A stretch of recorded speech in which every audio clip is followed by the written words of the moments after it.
Hello everyone, this is Dr. Shashkant Rai who will talk about today on Plato. There is one famous saying that a person ends up paying for refusing to participate in the electoral processes to end up being governed by the inferiors. इसका मतलब ये है कि व्यक्ति जब राजनीतिक प्रक्रिया में पार्टिसिपेट नहीं करता तो वह उत्तरदायी होता है स्वयं के लिए, जिसमें वो अपने इन्फीरियर्स या अपने कमतर योग्यतर व्यक्तियों के द्वारा गवर्न होता है। दोस्तों, माय फ्रेंड्स, वेल विशर्स, आज हम बात करेंगे सोक्रेटिस पे, प्लेटो पे। प्लेटो जो कि एक बहुत महत्वपूर्ण राजनीतिक विचारक हैं, चिंतक हैं।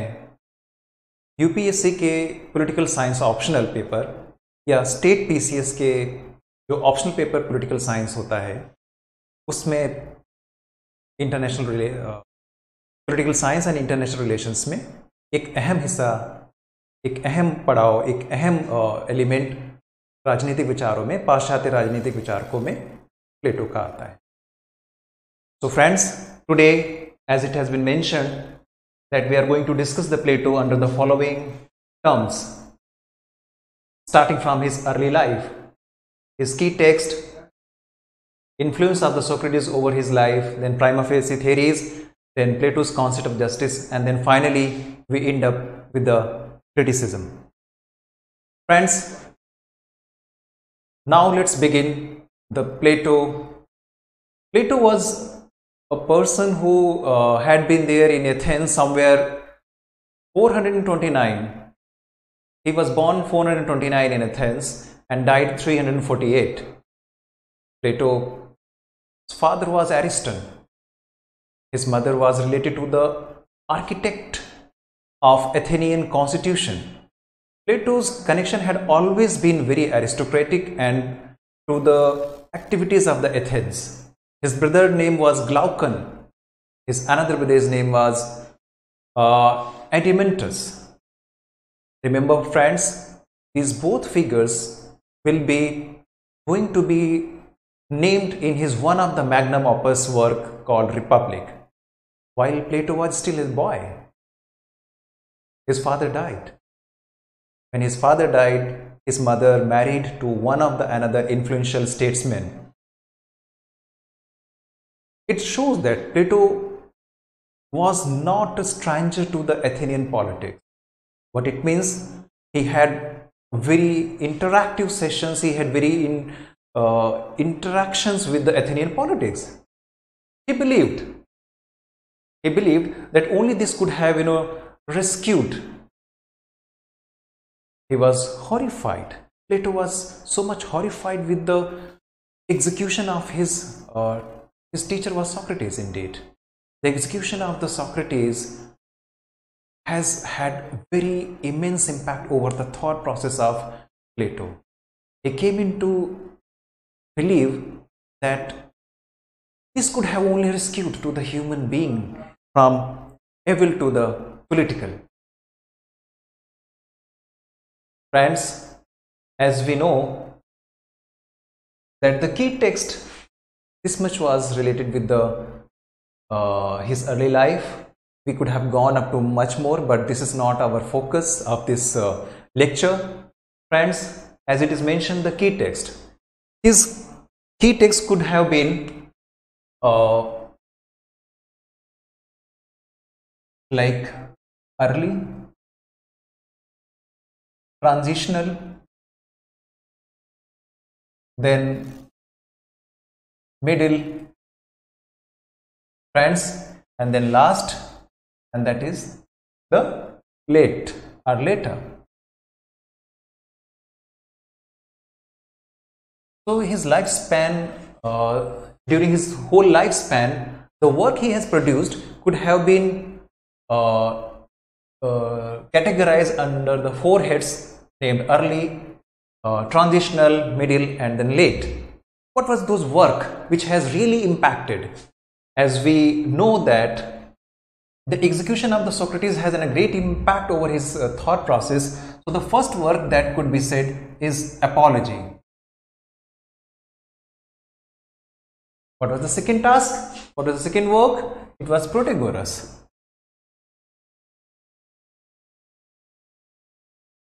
The third phase of his life, when he produced one of his magnum opus, is Republic. Friends, Republic is a work for which Plato is being recognized, acknowledged, and he got almost an immortal place into the philosophy of the political thinking. Friends, the last but not the least is in his last phase of life, he produced Statesman and the Laws. His work can be, that's how he categorized under the four heads. I can remember the last one is the seventh letter. This is also a work by him. Now we have came to know that these are the works produced by him. Let's move forward. As far as the Plato is concerned, the impact of the Socrates over his thought process. As we know that Socrates happened to be the teacher of Plato. How did Socrates met to Plato? कैसे मुलाकात हुई दोनों की? Because Socrates believed in dialogic form, dialectical method. Through this method, he tended to go to the door to door, asking the questions to the people. This particular process leads Socrates to interact with the person with his own set of questions, line of questions. And this particular pattern or the approach reached, and it leads to reach to the conclusions where the opponent or the antithesis of the viewpoint projected by Socrates get validated. However, this process keeps on going. ये प्रक्रिया चलती ही रहती थी. इसे हम द्वंद्वात्मक प्रक्रिया भी कहते हैं, जिसे बाद में हीगल ने भी अपनाया. So this is the process through which as Socrates met to the Plato, and or you can say the Plato met to the Socrates, and he accepted him as his teacher. Influence. Whenever we just talk about the influence of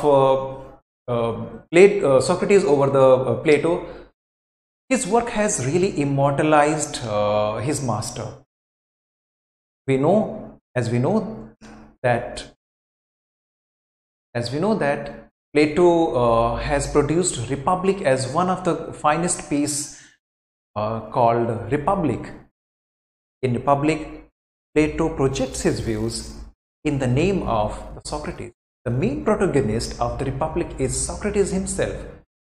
He did not mention any other character or himself in this book. It was none other than but Socrates. So through his work, Plato immortalized Socrates. He was embodiment of the knowledge and the wisdom. As we said that Socrates had adopted a approach or the method that we call the dialectical method. Socrates' life was characterized by two features. One was following of the duties of the civil duties. And the second, we can say that he had never gone outside of the bound of the state or the civil law.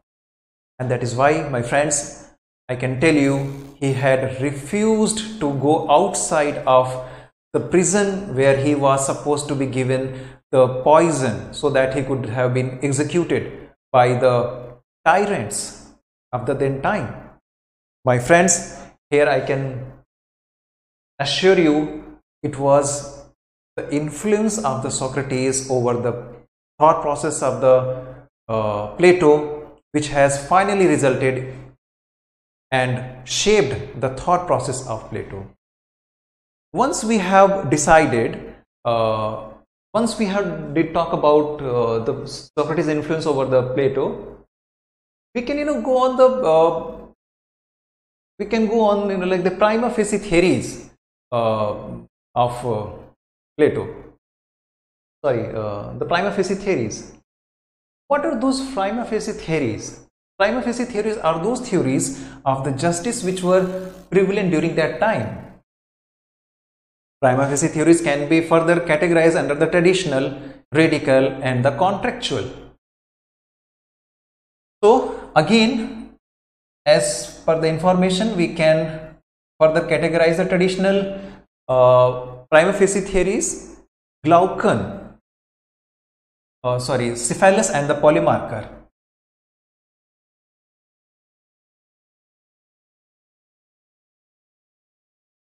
Friends, Cephalus and the Polemarchus, these two people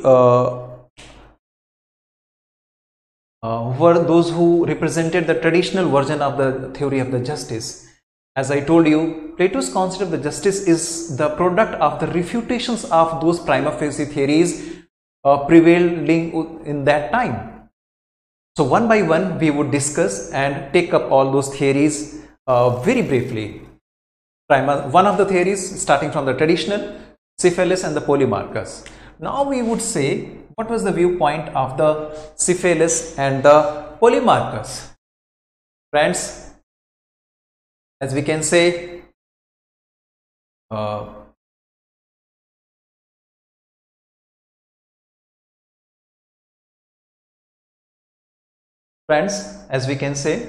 Cephalus, he said something about the justice is the conventional way that the justice is the an element when someone speaks truth.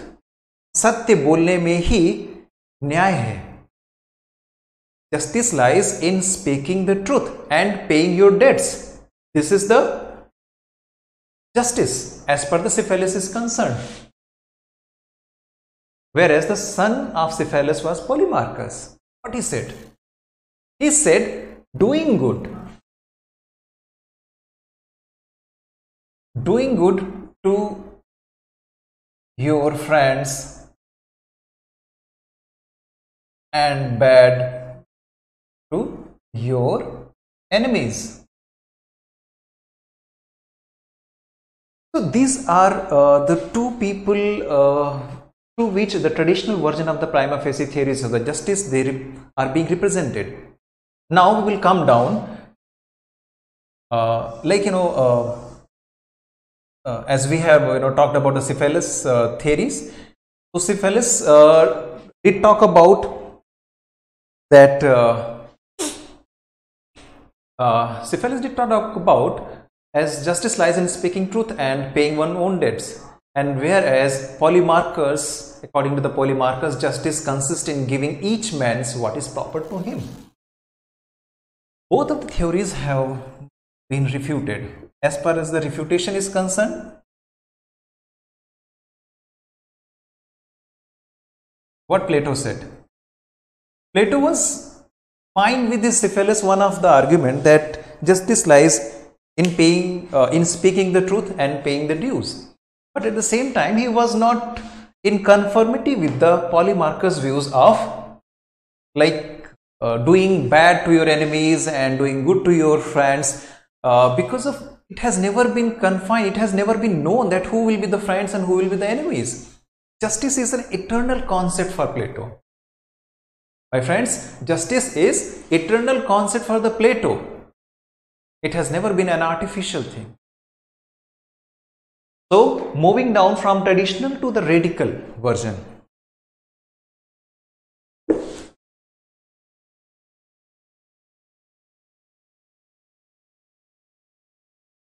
Radical version of theory is being represented by Thrasymachus.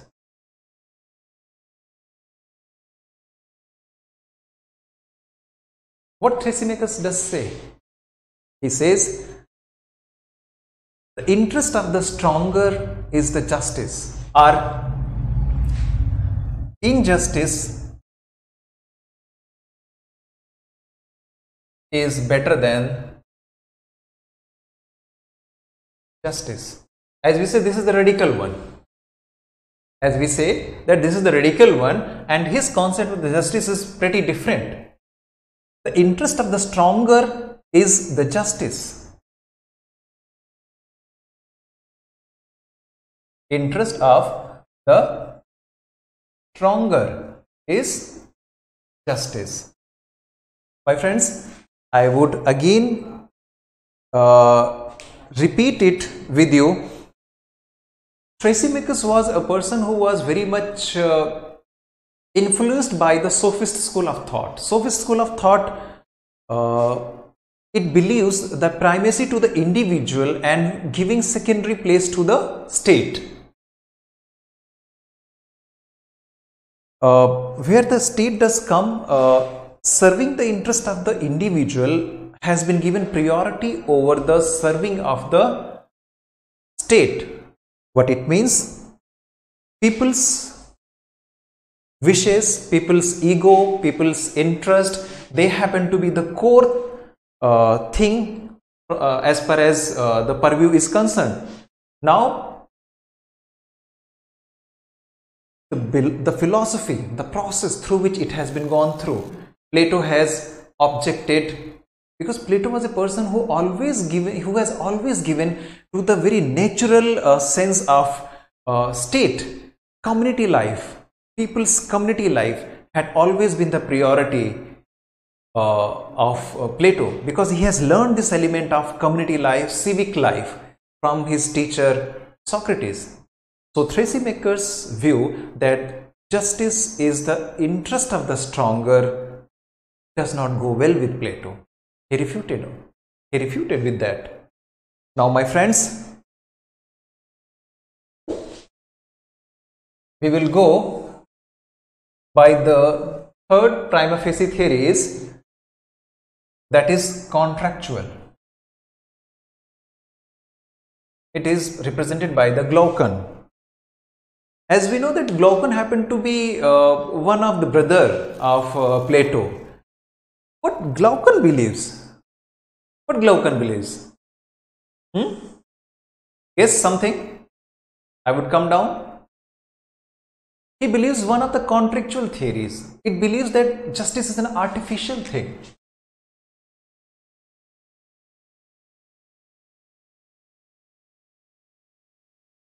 Justice means like serving the interest of the weaker people. Justice is an artificial. It is a product of the social convention. Right? Justice is the child of fear. He said, what? Justice is the child of fear.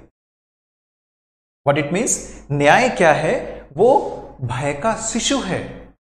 न्याय क्या है? भय का शिशु है. यानी कि कमजोर लोग राज्य का निर्माण करते हैं क्योंकि उन्हें अपनी सुरक्षा अत्यधिक प्रिय होती है. When the weaker people in the society are in natural state, they come together and they form the state. It means like that's how the concept of the justice has been taken into this way with the belief system of the contractual theory of this justice. We can also say it is an artificial thing. It's not inherent, it's not eternal. Whereas we have understood through the Plato that this is an eternal, this is an this is very much intrinsic virtue, because of, as we said, from Socrates he has learned that virtue is the knowledge. Now my friends, we will go afterwards the Plato's concept of justice.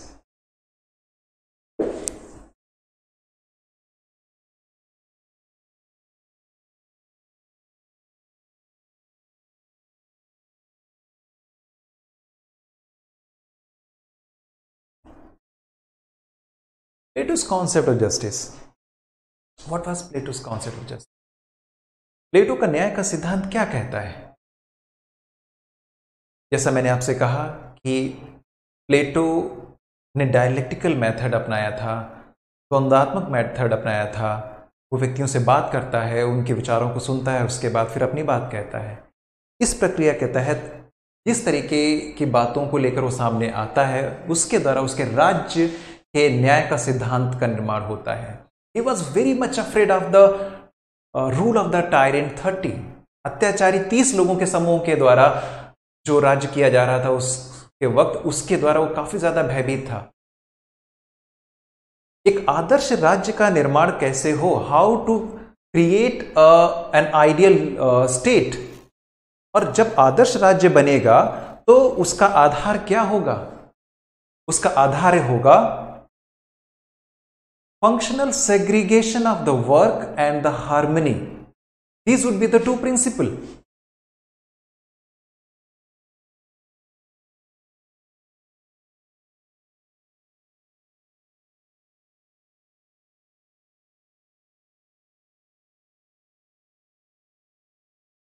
So, functional specialization of the work, it comes like, as I told you, the functional specialization of his work has given the foundation to his concept of the justice. As we say that he found that the factors of the political selfishness of the ruler. Society में, समाज में, राज्य में जब तक कि ज्ञान का प्रसार नहीं होगा, लोग अपने कर्तव्यों और कार्यों के प्रति स्पेसिफिक नहीं होंगे और वो एक दूसरे के कार्यों में हस्तक्षेप करते रहेंगे, तब तक राज्य का संचालन सुचारित रूप से नहीं चलाया जा सकता। उसके लिए आवश्यक है प्लेटो के मुताबिक कि राज्य में जो शासक हों वो प्रबुद्ध हों और उनकी एक ट्रेनिंग हो, वो ट्रेनिंग उन्हें राज्य करने के अनुकूल तैयार करेगी।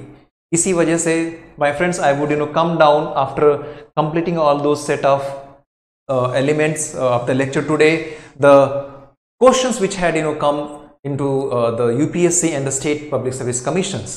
That's how you would be able to know why this particular theory of the Plato's justice is so much relevant. So connecting with this element, we would say that he was Plato was very much concerned about the kind of the political system which was prevailing over there. It was lottery system. It was not at all a just system. It was not based on the people's merit. Lottery system was dominating that time. The second was that the sophist philosophy has made the people so much centric, self-centric, and the fulfillment of their desires. Right?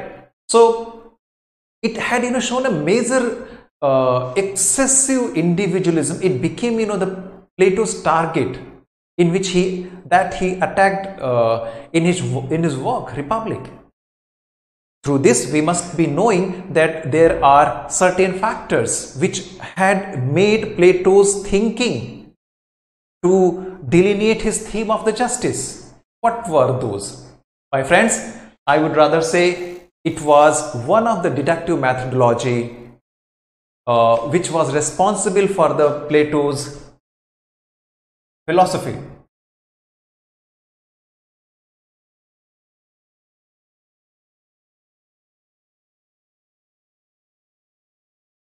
Right.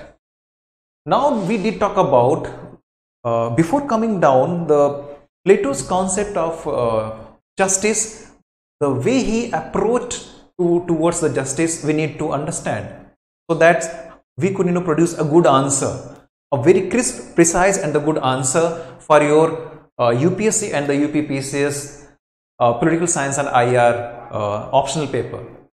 So what was the deductive methodology? Deductive methodology is a methodology where we take examples to the generalize, and we reached to a point that are the kind of the conclusion through the logical process. For example, so a generalization is made. Generalization is made through the process of deduction in this particular set of methodology. For example, all men are mortal. All men are mortal. This is a kind of a statement where Socrates is mortal. C statement. So Socrates is mortal. If we draw this sort of the conclusion, this is an example of methodology that we call the deductive methodology. Friends, once we have understood this particular an element within the philosophy of Plato's concept of justice, we need to come down to the next one. The next element of the Plato's philosophy of the justice or his thought process is the man's mind.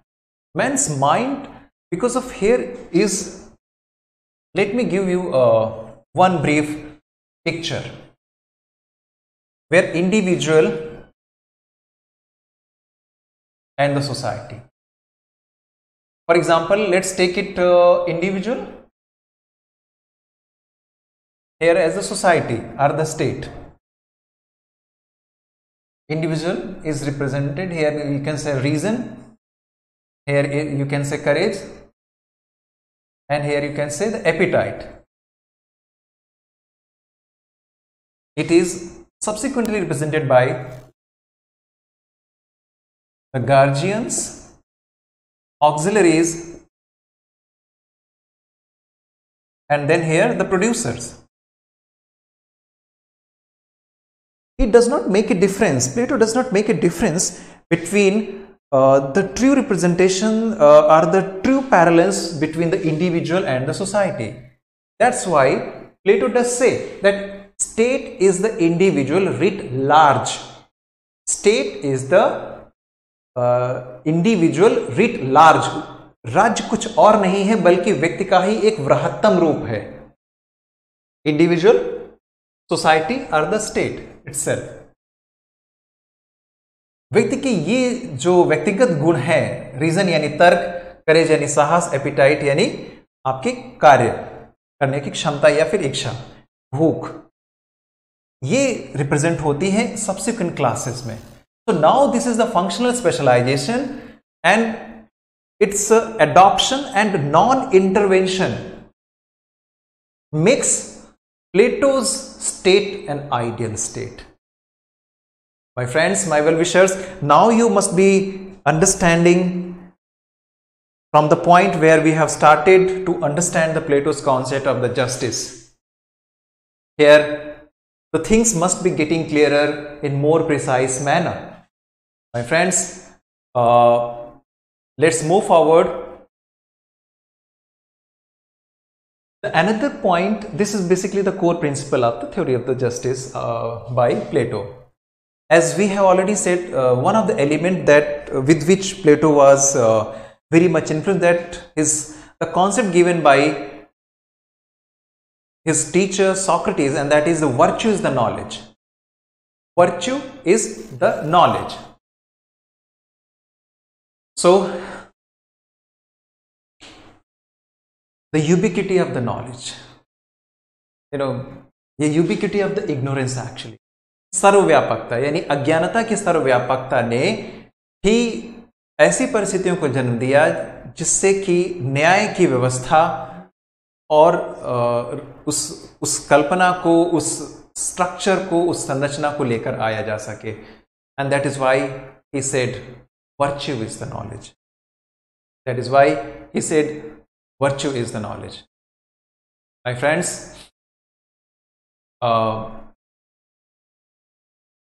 as we said, the state, like human mind has been divided into the three parts.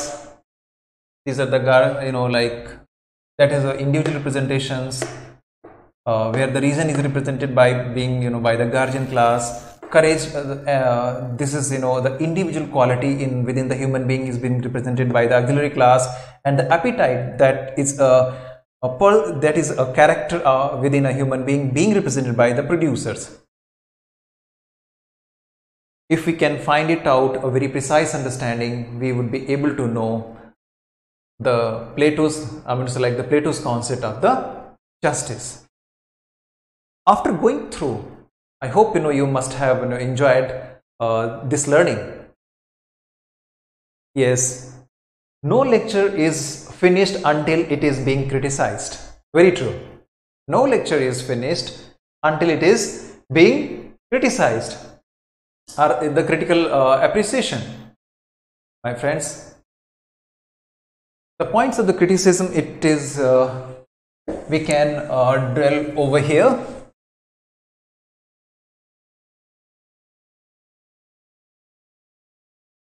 This is a very obvious the point of the criticism, because if you're writing your answers in commissions, script, then you are supposed to give your you can say the critical evaluation part with the sense of the criticism of the given theory.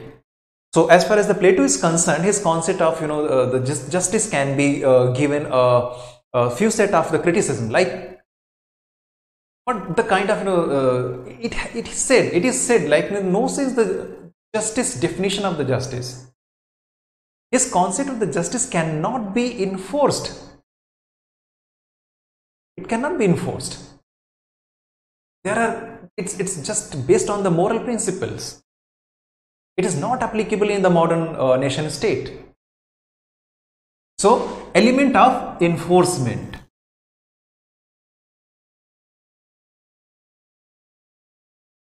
Element of enforcement.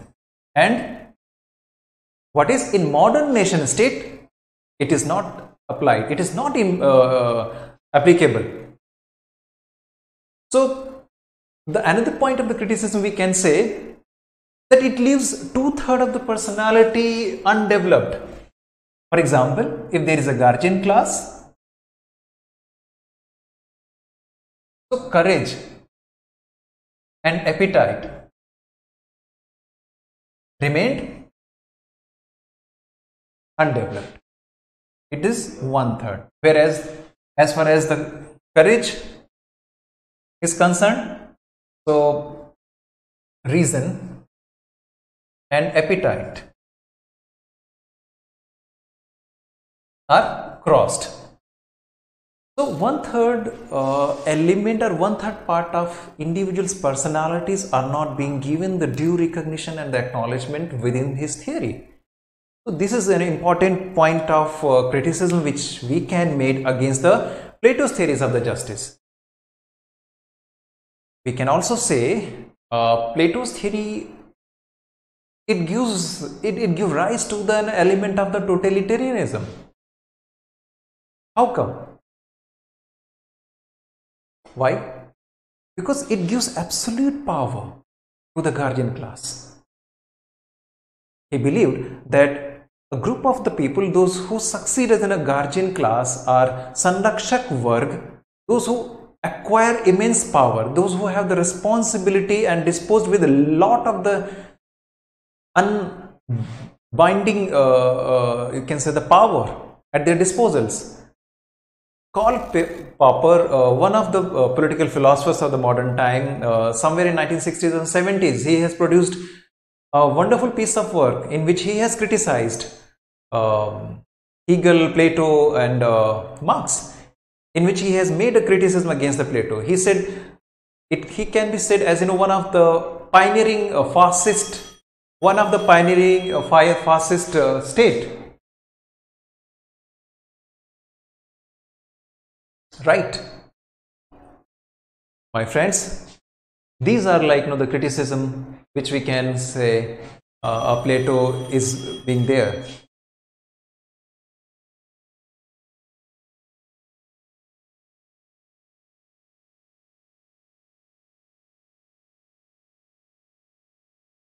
Now with this, I believe you all the people must have enjoyed today's lecture. Yes, along with this I can discuss certain set of the questions with you.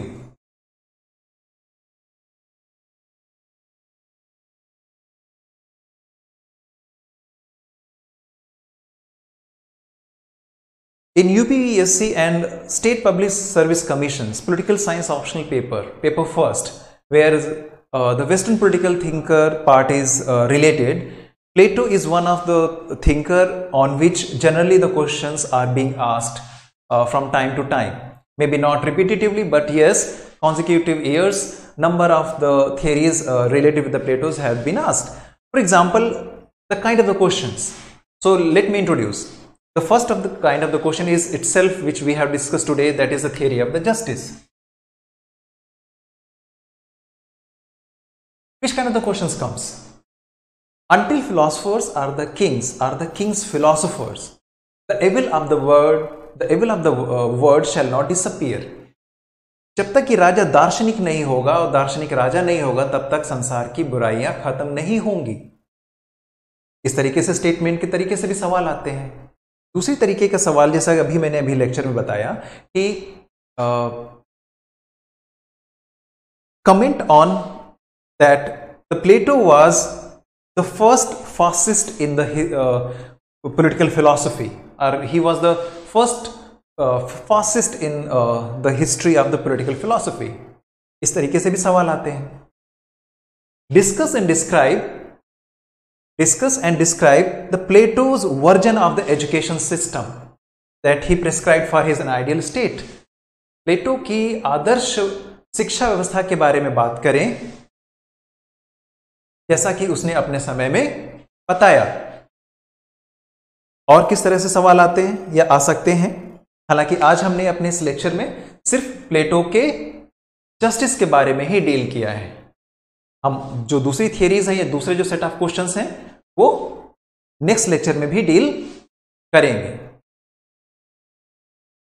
एक जो दूसरा तरीके का सवाल आता है वो ये कि Plato second best state is Aristotle's first best state. यानी कि प्लेटो ने अपने लेटर लाइफ में जो the laws and the statesman book लिखी, उसमें अपने जीवन के अनुभवों को थोड़ा परिवर्तित किया और कुछ व्यवहारिक होकर, कुछ प्रैक्टिकल होकर उसने अपने राज्य के सिद्धांत में वो परिवर्तन किए जो कि अरस्तु के द्वारा अपने जीवन के पहले समय में ही उन्हें ले लिया गया, उन्हें बताया गया. तो इस तरीके के सवाल भी आते हैं. कई बार ये भी सवाल आता है कि अरिस्टोटल और प्लेटो के बारे में अंतर करिए. अरिस्टोटल और प्लेटो के बारे में आप अंतर बताएं. Make discuss the difference between the Plato and the Aristotle's philosophy. कुछ इस तरीके से भी विचार आते हैं, सवाल आते हैं.